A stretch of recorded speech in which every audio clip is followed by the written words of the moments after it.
Bonsoir à vous. Alors, quitte au double pour un changement de vie. La question de ce soir, c'est quel est le déclic qui fait qu'à un moment donné, on ose s'engager sur la voie d'un pari aussi important, qui peut être aussi changeant qu'un changement de vie radical. Pour moi, ça s'est joué à 6 minutes près, et je vais vous expliquer pourquoi et comment. Alors, tout a commencé par un caprice d'enfant gâté. On est en 2013, j'ai 40 ans, je suis marié, j'ai 2 enfants, 9 et 12 ans, et je suis responsable marketing dans un établissement financier. Je suis diplômé depuis 1998 d'un DESS, l'ancêtre du master en marketing. Et mon épouse et moi, à cette époque-là, en 98, on monte à Paris, comme on dit, pour travailler dans le domaine du marketing des services financiers.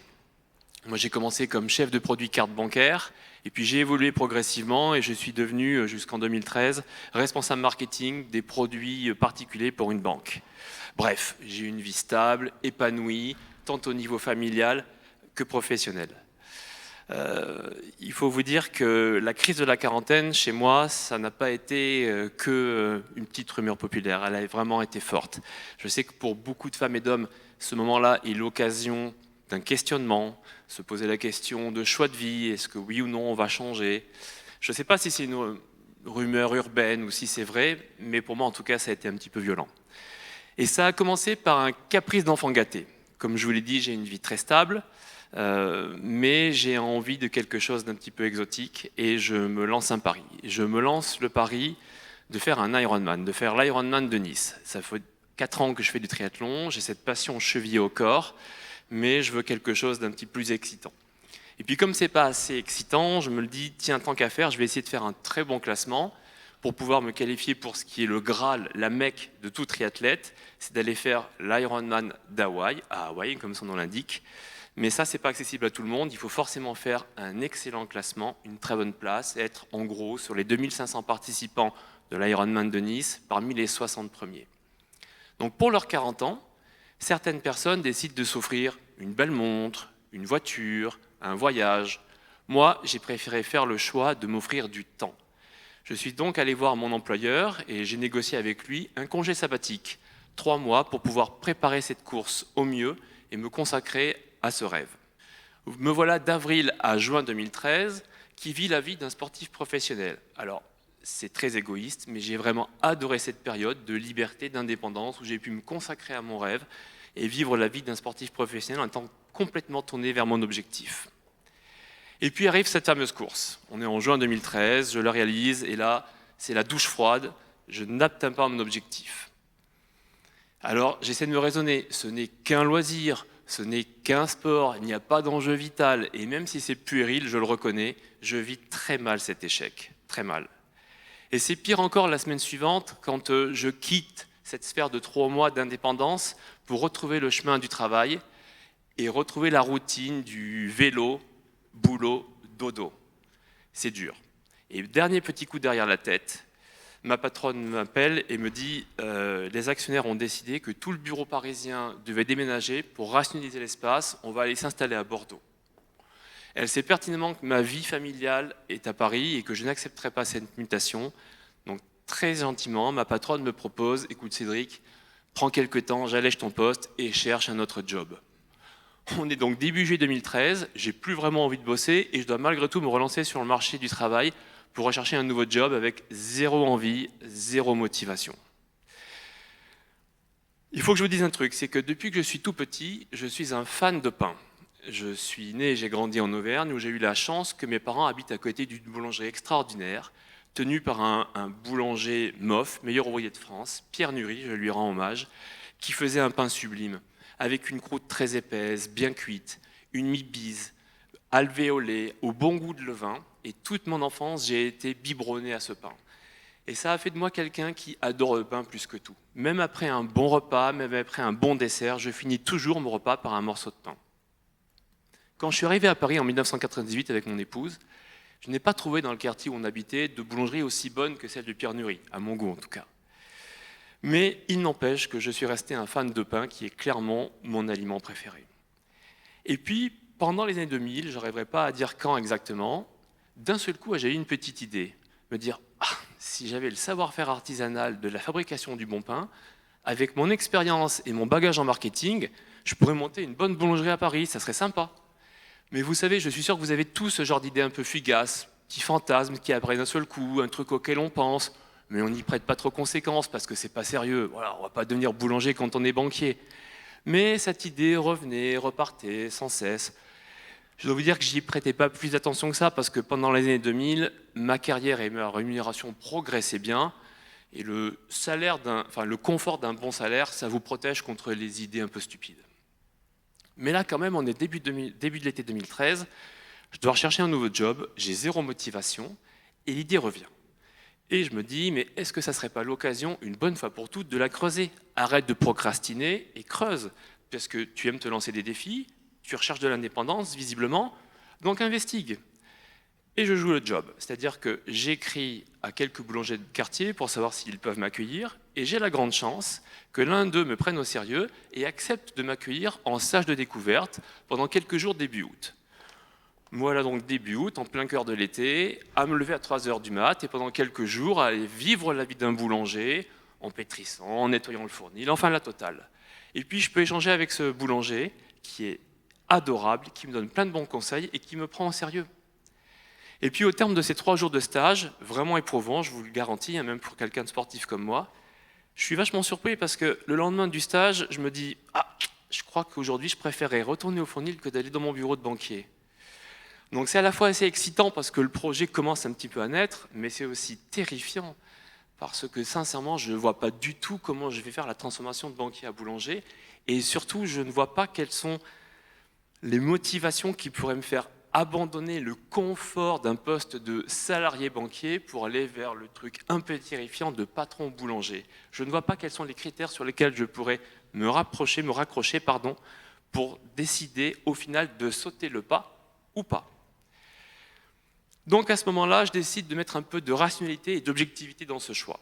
Pour ça, je me lance dans la réalisation d'une étude de marché assez approfondie. Je multiplie les rencontres professionnelles, je vais voir des boulangers reconvertis, je vais voir un meunier, je vais voir un vendeur de fonds, un avocat, un comptable. Et puis progressivement, les choses se mettent en place. Je commence concrètement à voir ce qu'est la vie d'un boulanger. Je commence à comprendre le modèle économique du secteur de la boulangerie. Parce qu'il y a la passion, il y a la raison, il faut gagner de l'argent. Et progressivement, je me passe en mode projet.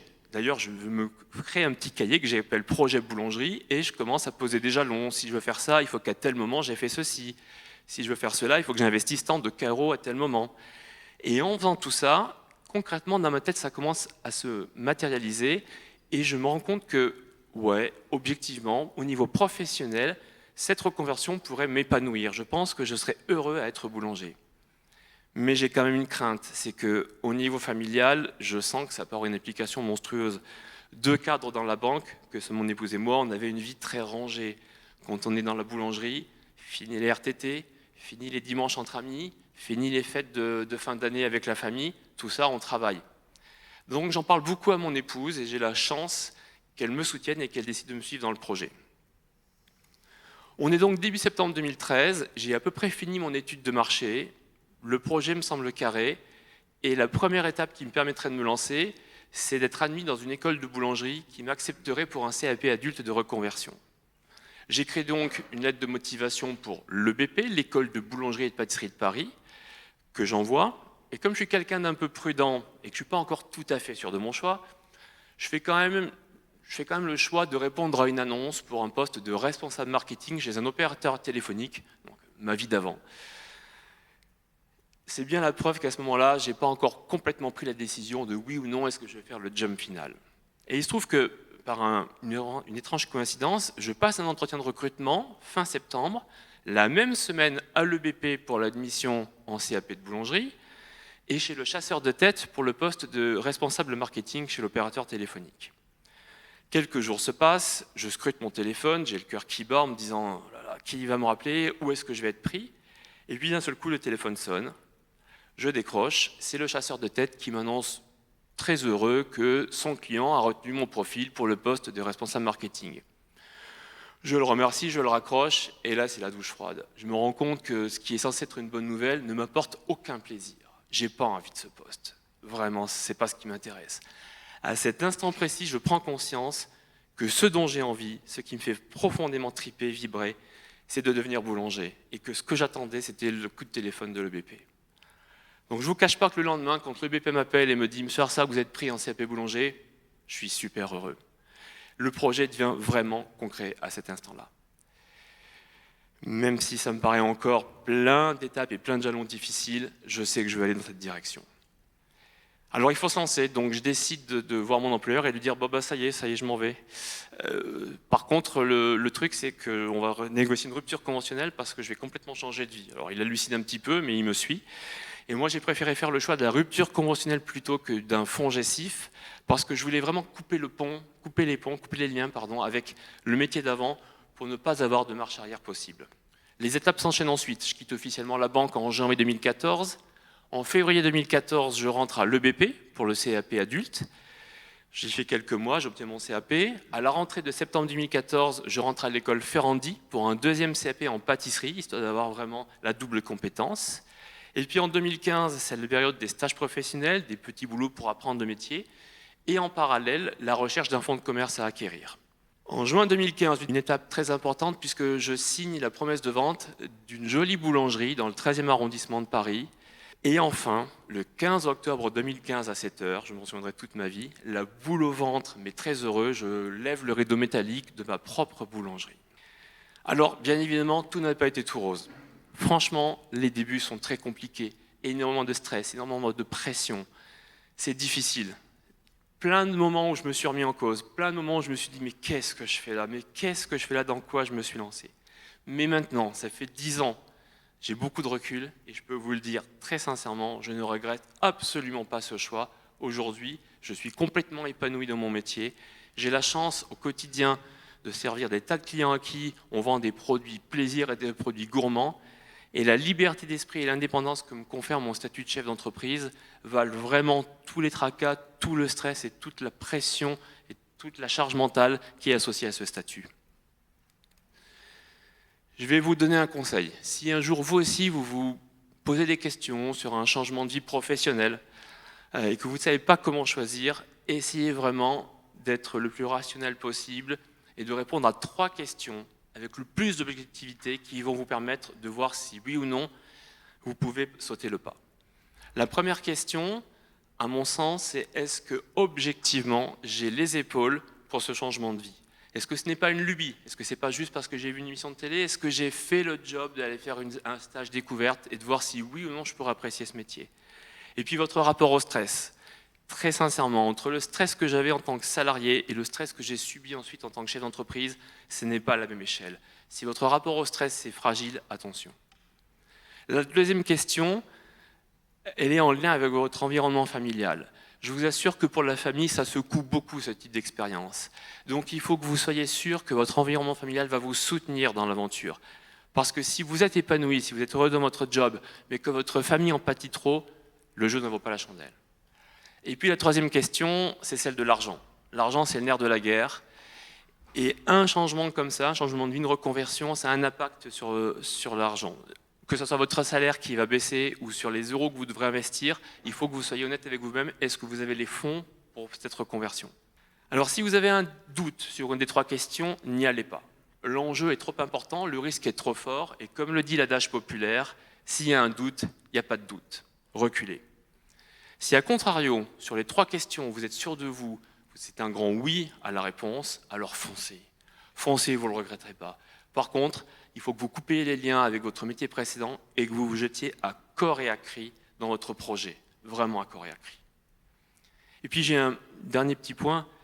J'ai commencé le speech en vous expliquant que ça s'était joué à 6 minutes près, cette reconversion. Alors pourquoi ? Je reviens en juin 2013, au moment de ce fameux challenge, l'Ironman de Nice. Je l'ai bouclé en 9h54. Et la dernière qualification qui permettait d'aller à l'Ironman d'Hawaï se jouait en 9h48. Il me manquait 6 minutes. Mais avec le recul, franchement, connaissant mon état d'esprit à l'époque, si j'avais eu le slot, si j'avais eu la qualification, j'aurais été obnubilé par cette course. Et même si j'avais su qu'il fallait que je change de métier, j'aurais passé mon été et l'automne à me préparer pour cette course et j'aurais jamais réfléchi à un projet de boulangerie. Comme quoi, d'un échec peuvent jaillir de très belles réussites. Merci pour votre écoute.